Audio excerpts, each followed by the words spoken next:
Hello, everybody. Welcome to your screen and to our show. It is a pleasure to have you with us today, and we are excited. And speaking for myself, I'm a bit nervous to have Ritu Bhargava with us.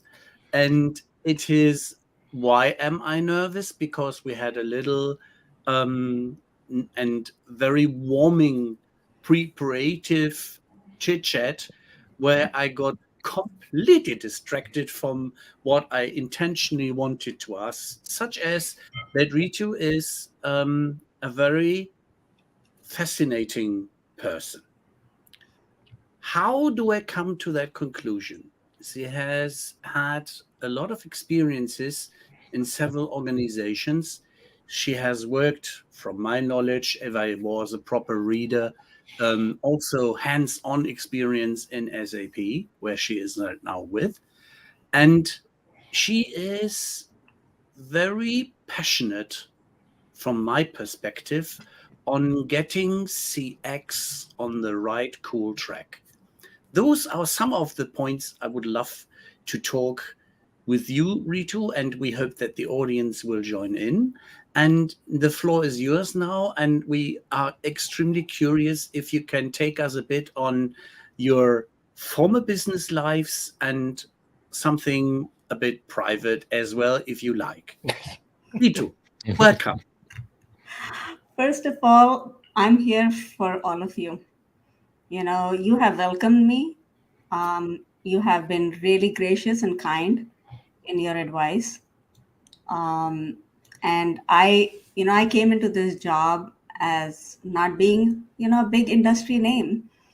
And I came into this job from a place of learning and wanting to be that.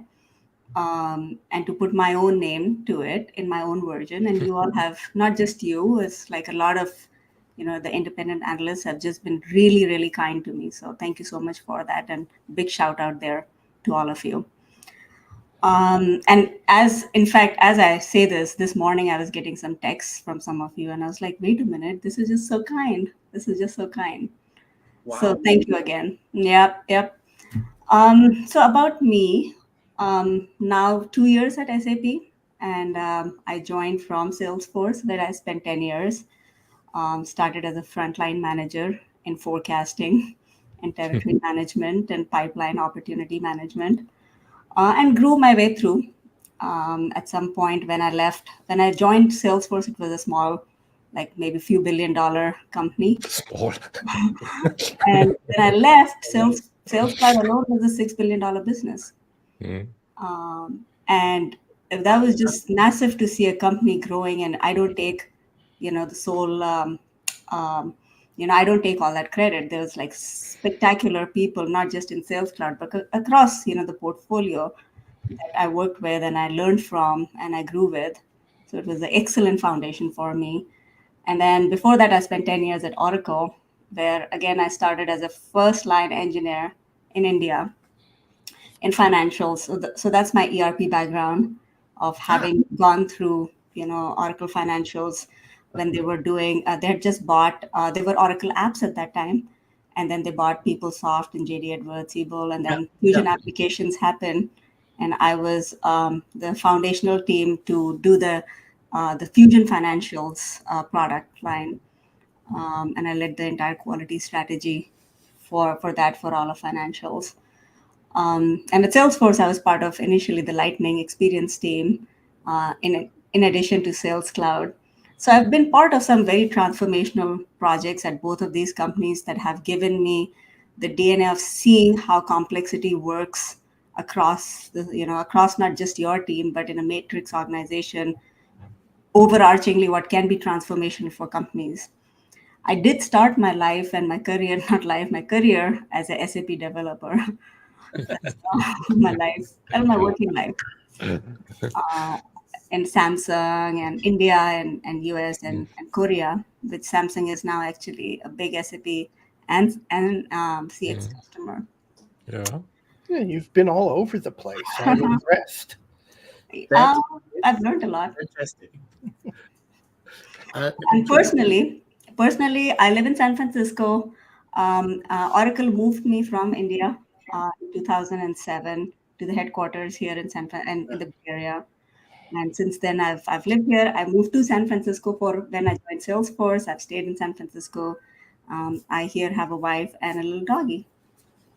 Oh, So, Out of curiosity, know. with your legacy background in corporations that stretch the whole value chain, why do we still differentiate between front and back office, adding even a mid office meanwhile? Yeah, we shouldn't because our customers don't. ah, You That know, if was too short an answer. yeah, yeah, expand but on that. it's true. you, It's, you are allowed to elaborate a bit more in Yeah. detail, as you are a fantastic listener to your customers.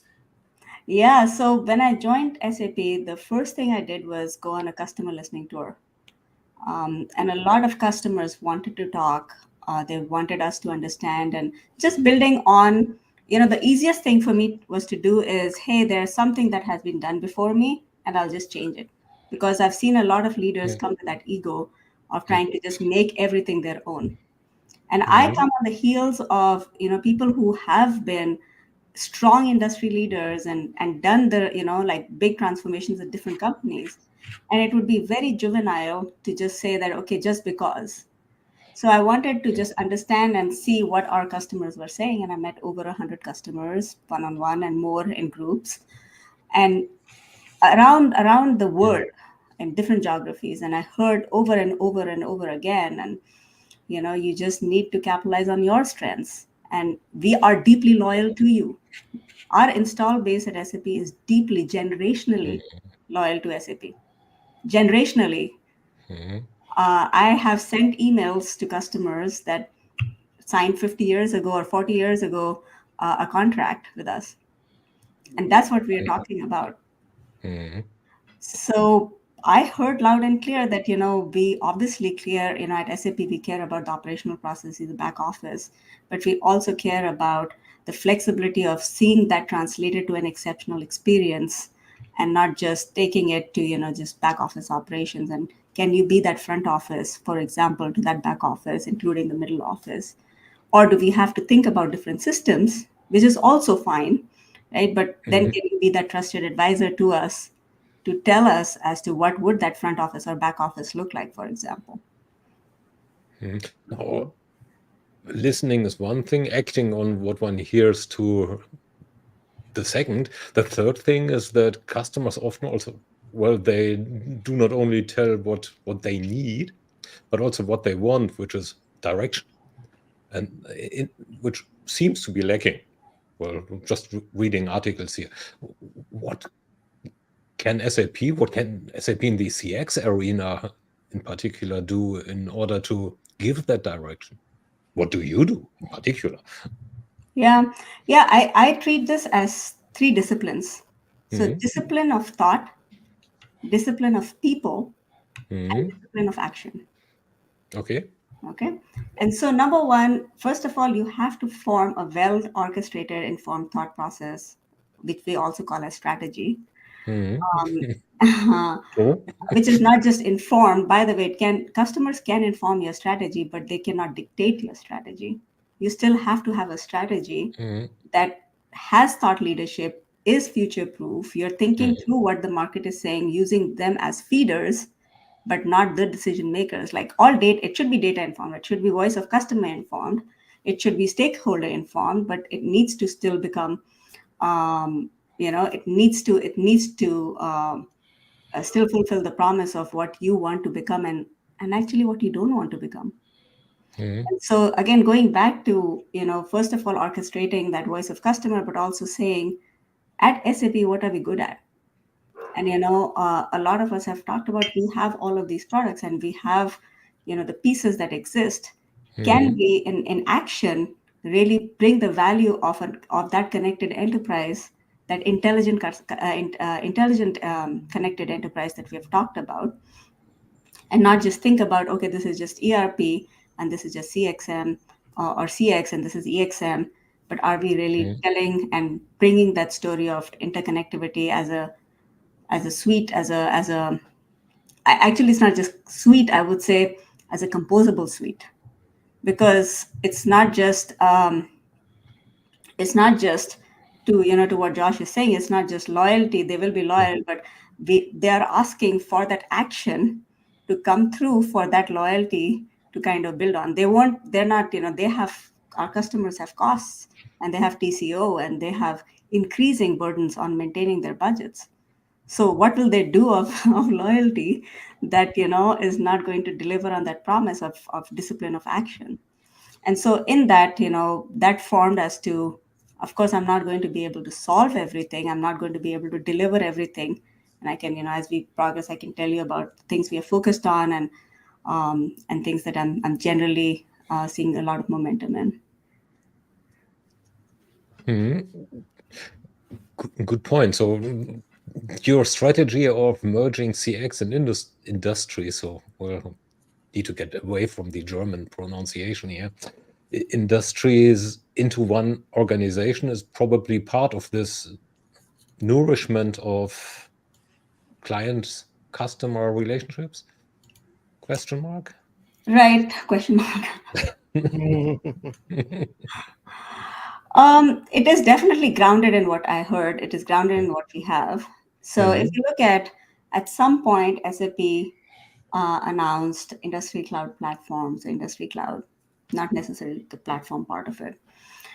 And so we have, and I did like a detailed review of our portfolio with demos of the product, understanding the roadmap, understanding the architecture, understanding, looking at the real product, experiencing the product. And as I saw the portfolio of industries of CX, I found a lot of really good nuggets and pieces of architecture, engineering, B, product, or thought leadership existing, but the potential maybe not fully recognized and realized. And so a part of this strategy was born last year, as I was coming in and being asked to say, okay, yes, we have built this, but it's still not really getting us there. What else could we do differently? And that's where the notion of, can we bring in the convergence and the connectivity of some industries to power that experience? Case in point, if you look at commerce, and it's actually perfect, because today I'm just supremely excited by the results I'm seeing of Cyber Monday, Cyber Week ending. And hey, a scoop. Give us the scoop. I can give you the scoop. I can give you some scoop. So we had 100% uptime across 70 countries of customers that we powered. We got per minute GMV of 100 million at peak on Black Friday, right? What else can I tell you? 36% year-over-year growth on GMV. Okay. Right. 14% increase in average order value. 19% more orders processed this year than last year. Okay, so this is just statistics that, because I just had a review this morning, and we are going to put out, of course, public announcements on this. But, and in terms of just absolute numbers, I think the teams are still crunching, because we're wrapping up some of the numbers today. But these might change by 1% here or there. But that's what I'm seeing. Yeah. People do like to focus on the numbers, so we're happy to hear them. Yeah, and I'm happy too, because I've been an engineer, and I love numbers myself, and I think any tech company, numbers.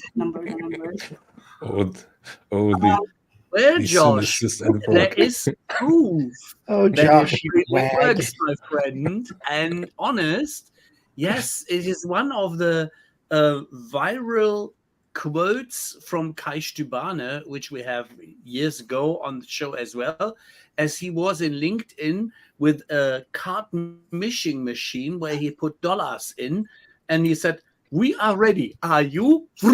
And this was shot into the camera. This was so fabulous. I enjoyed so much. I had a big laugh at that one. And it shows such as everybody was positively looking forward, was burning on that peak test how you are managing again that interesting challenge.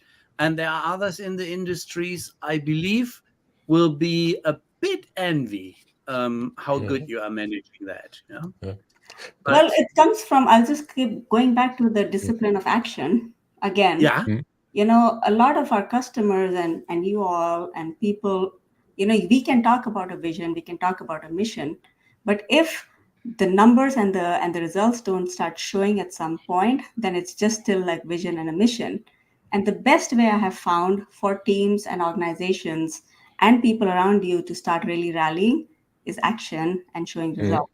And once you have that flywheel in the motion of starting to showing results, then you can do more things. But if you don't start getting some of that momentum, it gets really hard to just sit on no action. And I have personally a bias towards action. It's fault, but that's my thing. And so going back to the thought on just finishing the commerce and retail and industry story, Oh, increasingly. there'll be more. Just Sorry? don't be afraid. There'll be more. I know. So just going back and finishing my thought there is how do we bring the convergence of these portfolios, roadmaps, results? What are we together going to go after? Can we, for example, be the best in any of these? Good enough is good, but can we be the best in one of these and some of this in a market leadership, a magic quadrant, whatever it takes? I'm not saying that I'm only one of them is a measure of my success, but something, to Josh's point, to others that have been talking about, what are those tangible things that you can call to saying, how some of these successes are going to go. Can you I become can just concrete? share some data about, I can talk about digital commerce. So the last digital commerce MQ that came out, both on execution and on strategy, we improved and actually are, closed the gap with some of our number 2, number 3, number 4 competitors, and even the number 1 competitor. And that's like, of course, as I said earlier, that's not the only yardstick. I can't share revenue numbers. That's definitely, something we don't disclose. In terms of adoption and usage and the number of deals where we are bringing in more of the industry cloud plus a core that I call it like the leading product. Let's say, for a retail, it's commerce as a leading product, as the anchor product. And then we say industry cloud, for example, returns management or order processing, promotions management or OMS. How do those then start getting more and more attached? So for example, customers like Swarovski or Levi's, what they're wanting is not just pure commerce. They want like this experience of the industry cloud and pieces that also come together, or even big grocery retailers, for example. They don't just want a commerce. They want commerce. They want loyalty. They want returns. They want the retail cloud and pieces of that together. They want service cloud, right? They want marketing. All of those together come together for them is like, okay, that is how success for them increasingly looking like. So again, coming back to that strategy of bringing commerce plus retail and really thinking of that as a more connected story together is where really that convergence of industries came through. That said, there is another part of industries that is not just for CX, because the adjacencies of some industries very close to CX. And for some others, there may not be a direct adjacency to CX, but for SAP, those industries still are vital industries for the other processes that we power. So part of my portfolio now is not just about CX and CX powered industries and core CX products, but also industries that may not have as much of a direct customer experience angle as the last mile to it, for example. Now let's add, well, yank your chain a little or put up the heat a bit.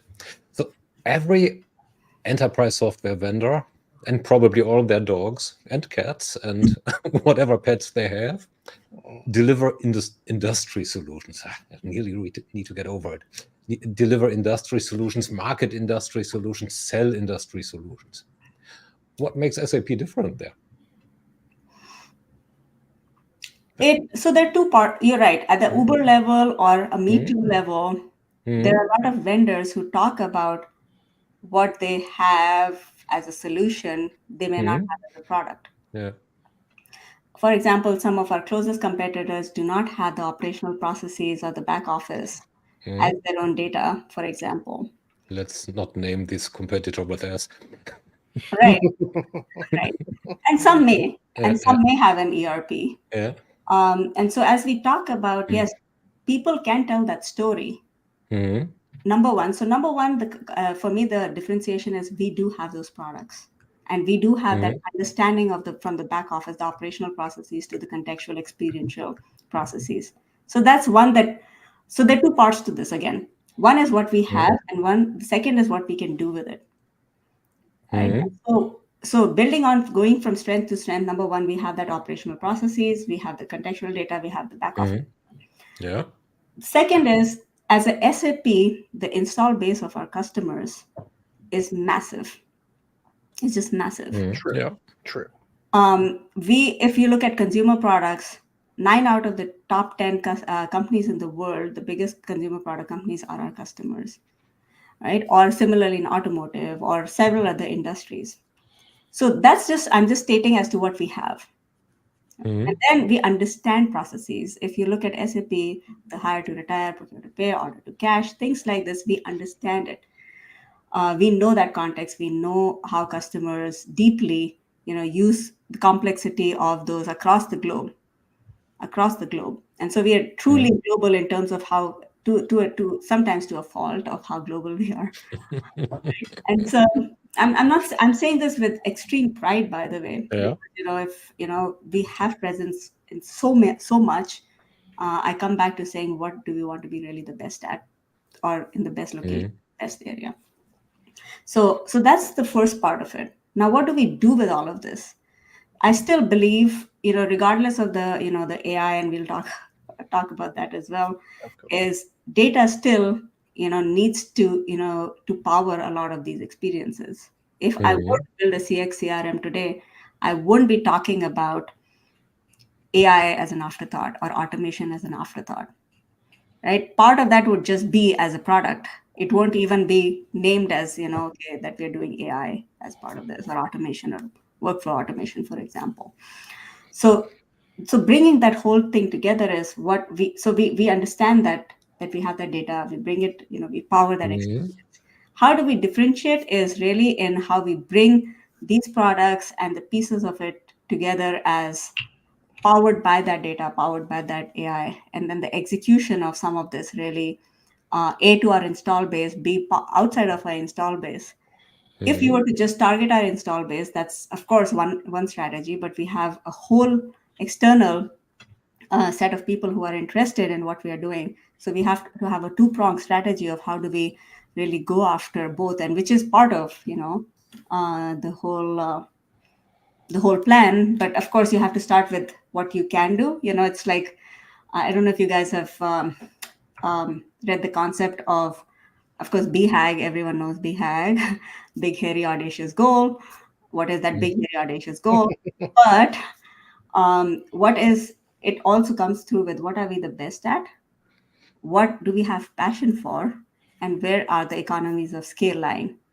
Right? And the center of it is, yes, you can have that audacious goal, but you have to ground it in reality of what you can be and what you can be best at, not just bravado of ambition, for example. Well, let's expand on what you said about CRM, if we can. What's wrong with current CRM systems? And how would you rebuild them if you could? What's wrong? Would you rebuild them? Is CRM a lost cause, as some people seem to think?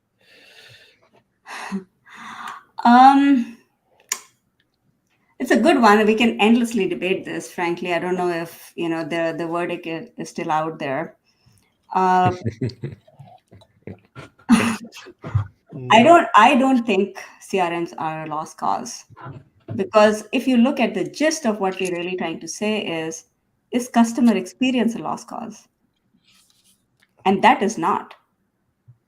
Now, how does that like for every customer of ours and who has customers or they are customers, that ultimate experience of what does ultimate brand loyalty, lifetime loyalty, or engagement, or the relationship really look like is still not a lost cause. A lot of business in the world happens because of relationships. That's not a lost cause. Now, how does that get surfaced and leading with empathy and leading with how do we really bring that to life?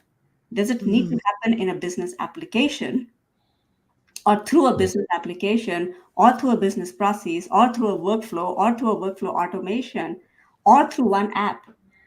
Right? That is something we can debate. It's like, we can debate about AI and what will AI do to this and, how much of this AI will automate. But the aspect of what ultimately takes that deal to the last mile, the service to an exceptional, delightful experience, a campaign to be that campaign that will hold true and will actually reach the audience, the targeted audience, there's still nuance to what does it really take for that data to be curated. Now, you're asking me, does that need to happen through a CRM system, a specific Sales Cloud, Service Cloud, marketing app, right? That we can talk about as does that individual construct need to happen, or are we being too narrow of thinking of customer experience in isolation of employee experience, total experience? Are we thinking about, for example, retailers, since I just used that example, for them, an employee experience is equally important as a customer experience. Otherwise, how do you take that to a superlative customer experience if your employees are not engaged to provide you that superior customer experience, as an example? Now you used the other word, finally, engage. So There we've got you. my usual point is that software vendors do not do customer experience. What they do is provide the software for engagement. Bringing me to the question, basically, who owns customer experience? I think every function in a company owns customer experience. Who is ultimately responsible for delivering that experience is the touch point of who interfaces with the end user. And so you started with saying engagement, and this is a really interesting word for me because last year I endlessly debated on engagement. And it's like, and the word, it's like, I don't even know if I still have an agreement internally in my head that is this something I really want to go after. And I used to have a person work in my team, and I frequently dissed on like, let's not use engagement, and I'm saying engagement, but what I'm really going after as this is, how does that empathy and that sentiment and that knowing your customers and anticipating your customers' needs really get to provide, what is it that we are ultimately trying to do with customer experience? What is it? Is it engagement? Is this profit? Is it loyalty? Is it operational excellence? It could be all of that. But for each company, what they really want is for customers to never leave, to give them more money, to spend more money with them, right? To be their most vocal admirers, supporters, their brand ambassadors, right? Their multipliers. So that you effectively, if you have a good product and good customers, effectively in any world, you would say, okay, why do you need to then market it? Because your customers become your marketeers, right? And so that's what companies are really wanting. And engagement I think is a means to really thinking about going towards, is one of, not just the only, one of not, of the many things that are the levers for our customers and their customers to really get to those, whatever that metric they are going for. Not everyone has the same metric of what success looks like to them. What would you answer to me saying this is all wrong? Just putting it bluntly, right? The only person that owns customer experience is the customer. So what's wrong with that statement?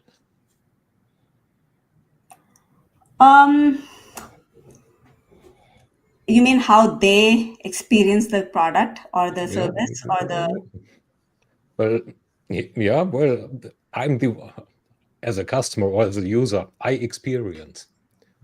And this experience may very well be different if I wake up with a headache or had my dog biting me into the big toe or something, or I'm genuinely happy because it's my anniversary day or whatever. So the same interaction with a company in this case is perceived differently, is taken up differently by me, it's experienced differently by me in that case.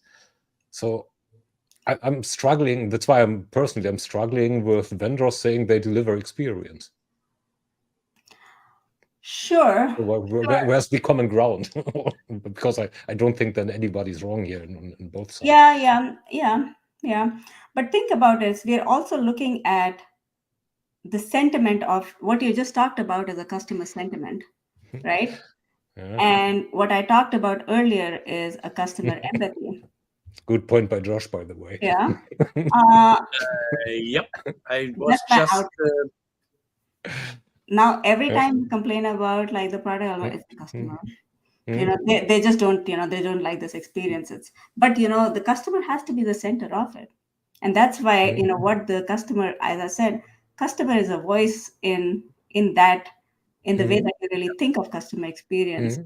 I do not think that ultimately all of it lies with the customer alone. There's a service provider, there's a service user and consumer, and there is an experience holder, and there's an experience provider. And an experience, I can massively enjoy my 49-inch monitor. I love it. But if it starts becoming really, blurry and it starts like flickering, I love this monitor and I want to experience it, but at the end of it, it's just not delivering on that promise. And so how can I as a consumer just enjoy something without, getting that input to my output, for example? Well, then the engagement was wrong would be my answer. Then also in response to what Josh says. I'm not saying it's wrong. I don't think it's the only. Yeah, well, it didn't meet expectations. So that's what experience basically is, right? So something that gets delivered to me meets expectations or not. So that's the mental struggle I'm in. But this is probably a discussion that can go on for ages and ages and ages. Yeah, and I wouldn't say again, for the record, it's, engagement is a very powerful tool, because if I don't have an engaged user or a consumer, I can endlessly throw marketing campaigns in them. I can get some of their engagement if I don't, so it's again a means to what I'm trying to fulfill. It may not be the ultimate measure of, okay, so this customer is 100% viewing every content I'm sending, but hey, after they started clicking on it and getting to whatever offer I had, for example, what happened after that is also that outcome that I need to go after. Right. So what is the value of the engagement? Well, there is some value in it. If I click at it, review it, and post negative, right. I mean, there may be some value in that as well, because I can change my approach to engaging, individualization probably, right. And personalization. I would bring in context. Right, context matters, contextual insight and contextual email and contextual service and contextual, the context of the engagement, the context of the personalization, the context of where am I meeting the customer, when am I meeting the customer, the customer iterating, is the customer already like a successful customer with having so much deal volume with us or so much like, service that has been provided. And so that context of what we're really talking about, engagement coming at that right moment, at the right time, with the right offer, for example, also takes it up to, being a very strong second fork or second arm to engagement, for example. It's one of the ways, I Mhm. see of that story kind of coming together. Yeah, cool. Let's get a little off the wind, take a kind of a broad reach, for example. Do you see these requirements for engagement, for experience, for processes? Do you see them differ across industries and/or regions? When you talk to hundreds of customers.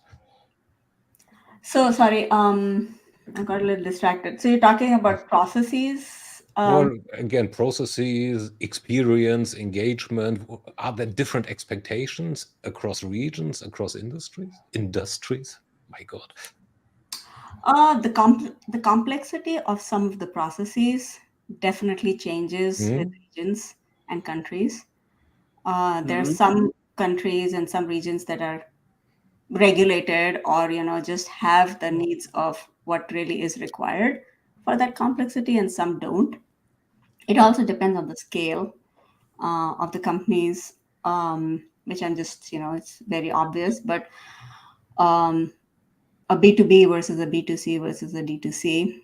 Though there I should say that increasingly the business model convergence is also becoming real, as is, by the way, the industry convergence becoming real, which then converges a little bit more on what business processes, what do they, how complex, how small, or how big they become. Yeah. More and more companies that were doing a lot of B2C want D2C, especially let's say in the retail or automotive, for example. Like the dealer network was such a big deal.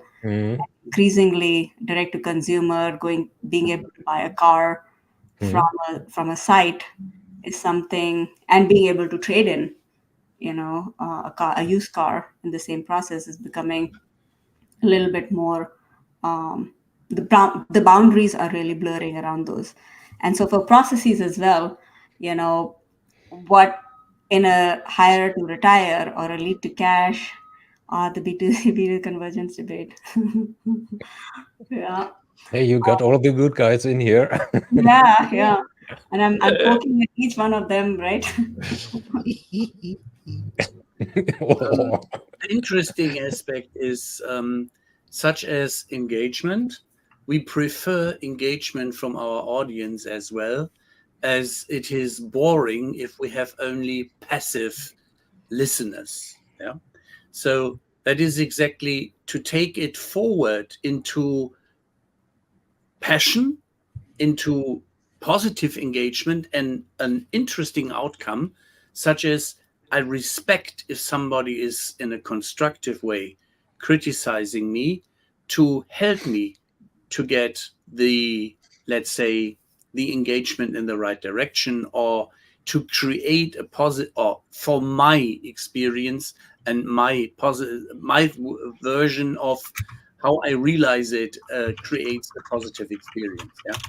I can just tell you that all the engagements that I've had with each one of you and the conversations, you don't have to agree with me. I don't have to agree with you. We are talking about CRM or CX as an art and a science. And some of these debates just frankly, make us, as product creators, really thinking through, okay, you can't just make your strategy for today or tomorrow, but really think of, what's, the convergence. And, just to address that a little bit, is a B2B company or a customer wanting a consumer grade like experience in their app, in how their software looks and feels, how they can use it, how they can interact with it, how their IT admin, their business users can really experience that software, also is something that is changing just purely on the digital world, right? Yeah. And so, the convergence is not, for me, not just how our consumers are trying to experience their products, but also how they're experiencing the products itself is definitely something that we will not be. But again, we need to be really intentional about what we solve for, right? What we solve for is, do we want to be good at everything, or we say no, we really want to solve for a B2B experience in that context, in a way that is solving for our biggest or most complicated of business users, or we're going to just be good at everything and just solve it in a way that is too genericized, and a B2C user can use it and B2B. The answer there is, for me internally at least, picking our battles and saying, okay, for a commerce, our commerce platform provides a B2B and a B2C solution on the same platform. And will I be number one on each? Will I be number 1 and 2 on each? What will I really go after with that industry context, with that industry pieces coming together? And that's where really the strategy is becoming a little bit more opinionated and a little bit more differentiated, of not trying to do everything, but focusing and being the best at 1 or 2. Getting back to John's comment here, so in how far, where's the gap?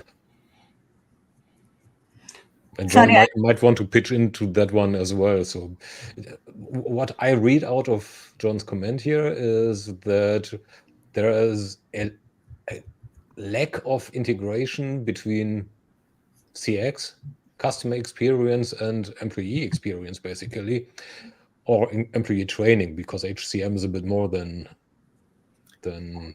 It is what I call the organizational experience, as we had in some other conversations, such as getting the stuff together, and such as we do not want to talk about back end and front end too much, because the customer wants the whole experience, the thing in the middle.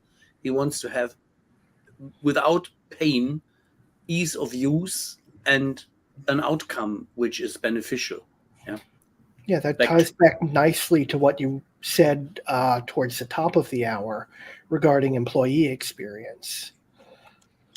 Yep. And I call it total experience. So employee experience, customer experience, TXM, it's not maybe just my own word. But Meg and I, she's since left, did talk about it, and now we have a new CPO. But I actually, to something that I think I might have talked to you in some individual conversations, is thinking about an experience that bleeds through workforce experience, and how the procurement happens and how the customer experience happens, and tying that together. I think ignoring employees in that equation is definitely something we cannot afford to do increasingly. We haven't focused on it as much, but it's a fair point. I love very much motivated and positively passionate employees. And they are running for the last mile to see a positive reflection from a customer. And that is what we work for at the end of the day. And we love to see people in a positive mood, smiling. So we work very hard that we keep it that way. And it is sometimes hard if one is too much in technology, then into people's benefit. If the people side is on the customer end or on the employee end or somewhere in the middle. Yeah. And therein also the need of the hour around upskilling and thinking about how do we, there are of course talented employees that are good at A, B, and C, but what if in a world where we are living, we need them to be D, E, and F? And so it's not just having the best employees, it's the enabled employees, the employees that, the tools that we have. And I genuinely believe a customer experience without a total experience, including employee experience, is half the experience, especially, let's say, in the service sector. Yes. It's such a hard problem to solve. And some of the, especially labor intensive service sector, where that's primary feeder of any experience, is definitely something that needs to come in. Okay, let's stick to the EX-CX part. So John puts a quite drastic comment in here saying now we tie From EX the to bottom of my CX, heart. and we take away the dull, drab, dirty work of the employees, and now the employees are all happy, and well, they are just not. So in how far can this fantasy be morphed into something that's realistic then? Well, I'm beginning to think John has had a look at our show notes.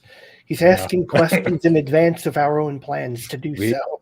We really should look into our Smart fellow. credentials here. Security.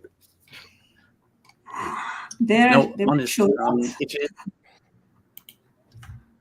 Wait, If I did am miss a show notes here? Similar to the LinkedIn user, whoever this is. Good one. Sorry, go ahead. Well, he goes into a similar direction, similar line of argumentation. So the thing is, we recall the experiences from the pandemic. We had some of the researchers which told us how desperately some people were trying to get their act together, and they just couldn't sort it with a stupid bot. And even if the bot gets a bit more intelligent, the human being is in a lot of cases the human in the loop who is helping me and sorting my problems. And I'm very, very grateful that I still have organizations I deal with which have these humans which I can directly talk to, and they can sort me with a smile, even that I don't see them in a Teams or whatsoever visual call. But if you are trained, you hear them smiling even by your ears. Yeah, that is an art that you feel comfortable, such as, no problem, Mr. Korp, we get this sorted in a minute, no trouble. And then the big relax. And this is like in these advertisements, this you can't pay for. Yeah, that is something which goes directly to my well-being and my heart. Yeah. Yeah. So AI is really interesting here, and for me, I see this as an evolution rather than a one and done. That suddenly everything will just get solved. But it's also true that we know that AI is not new. It's not something that suddenly, because generative AI is the buzz right now, suddenly, all those AI models have just started getting created. What we have been able to create today is because of the work that we have done for at this point, decades.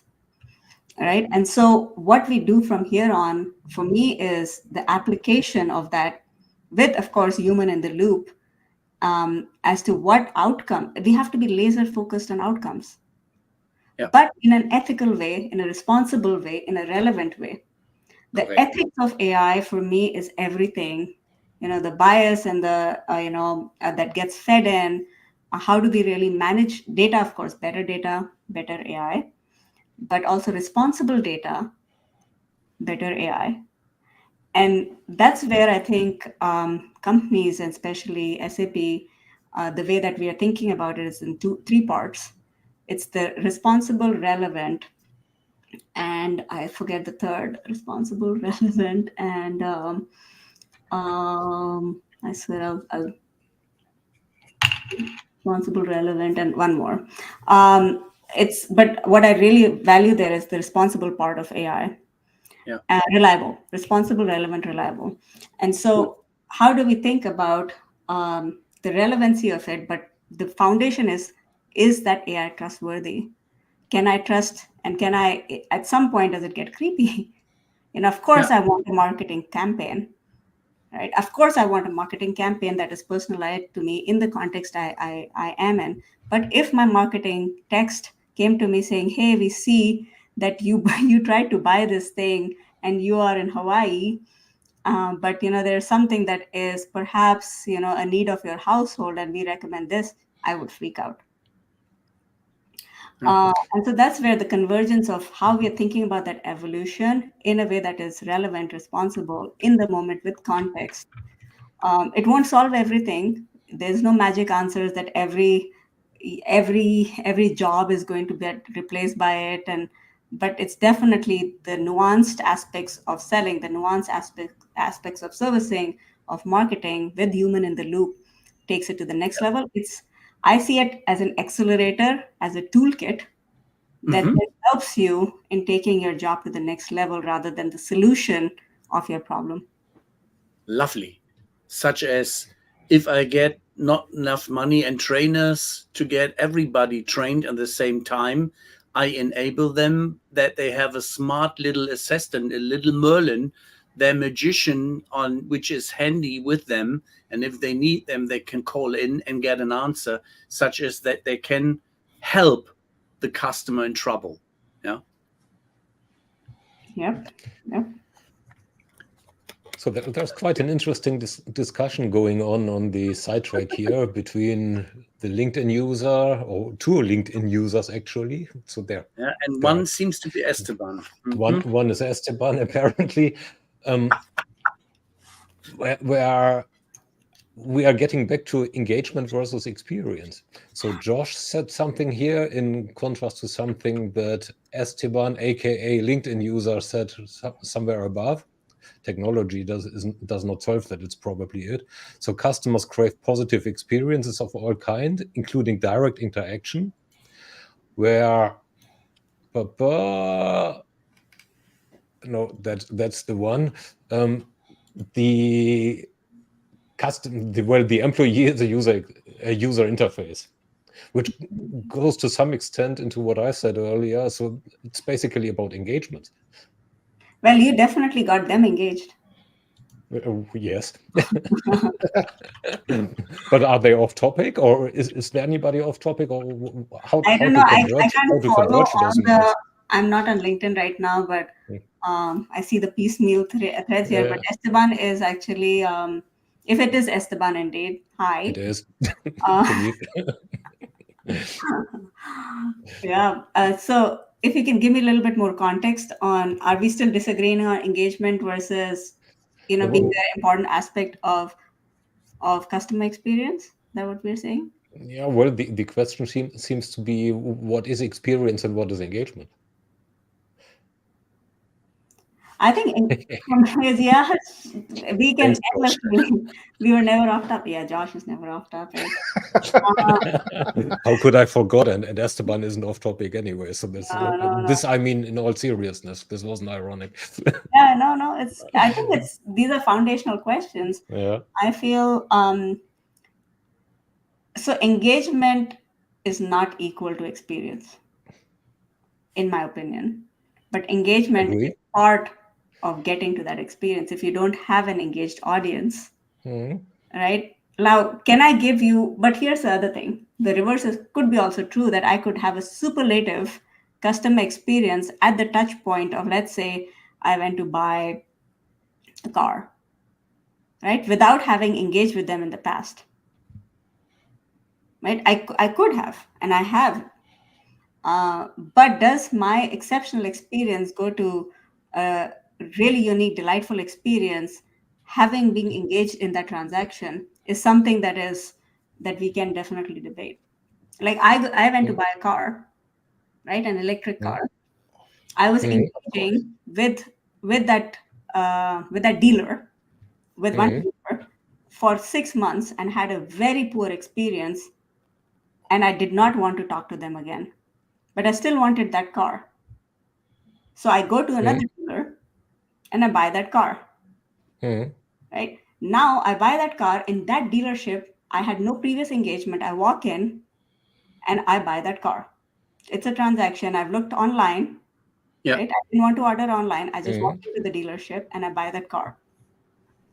But if you were to ask me today, what is my overarching experience with that brand, that experience that I had of not being able to, or the dealership of one dealership, or that one brand association that I had, still weighs into how I think about the customer, my experience with that brand. It's not two separate things for me as a consumer. Now, of course, if tomorrow, like there are many customers and many consumers, they could have a different experience based on their engagement. But at my level, at a superlative level of thinking of engagement and experience as just two different things can be a little dangerous for an ultimate employee experience. Employee experience. Yeah, I mean, You while need. conflating experience, engagement, and interface might not be the best way of going about it, it's still fair to say, even if they're not the same thing, they live in the same apartment together. Yeah, no, for me, they're not the same thing. But engagement is part of experience. It's not the same thing. There are many more things that will lead to a superior, delightful experience. Yes. Buying a car is something which, still talking about Germans and in Germany, something special. If you are very techy and you are in gasoline or in electric, but it has 4 wheels and you love to do so and you love to use it, you take some time. And exactly what you just mentioned, if you do not have a good brand experience overall, it will get a bit tricky, such as when you get your new baby to take it home and it's not celebrated, such as with some flowers or with some soft drinks at least, or coffee and a friendly talk and some introduction, then there is something missing. The taking or the handout of the papers, the key, and a first welcome to your new car. What a fantastic opportunity you have here. You will love it, la, la, la, la, la. All that, if that is missing, and with some electric cars from one typical brand, it is you go to a shopping mall, there is one floor reserved, and there is an accountant, a student mostly, not knowledgeable, is handing over the key, gives you a code, and then you're on your own. And this for 100,000 euros. That is disturbing for me, from my expectation. Yeah. If somebody is treating me as a customer like that, I'm probably the wrong film. Yeah. Then I won't buy that car. That's not how I would like to be treated. Yeah. Yeah. Looking at be treated. So we could treat ourselves and the audience for hours more.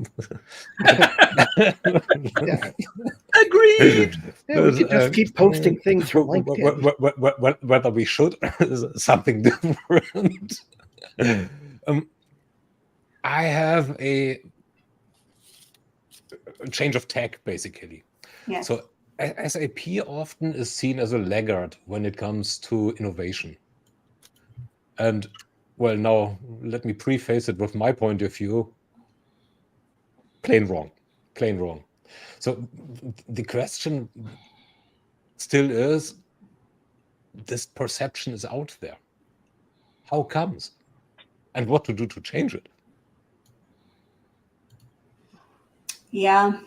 How come? I think the use of technology and having technologists as SAP internally is not the gap. The expertise exists. You have very strong engineers, strong technologists at SAP. And if you see, some of them have gone outside and become very big names outside of SAP as well.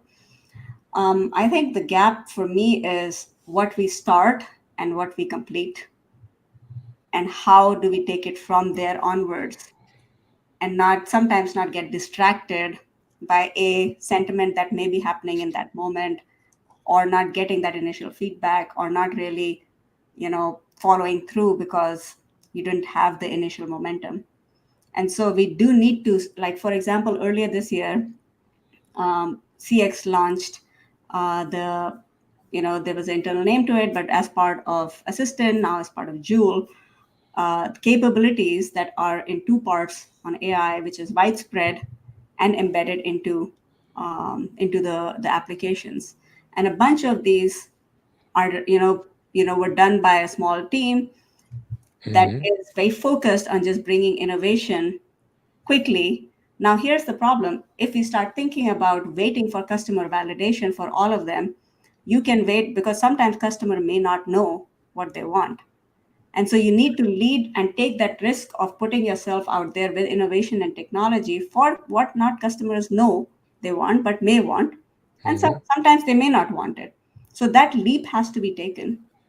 And then sometimes it doesn't fizzle out, it fizzles out, it doesn't work out.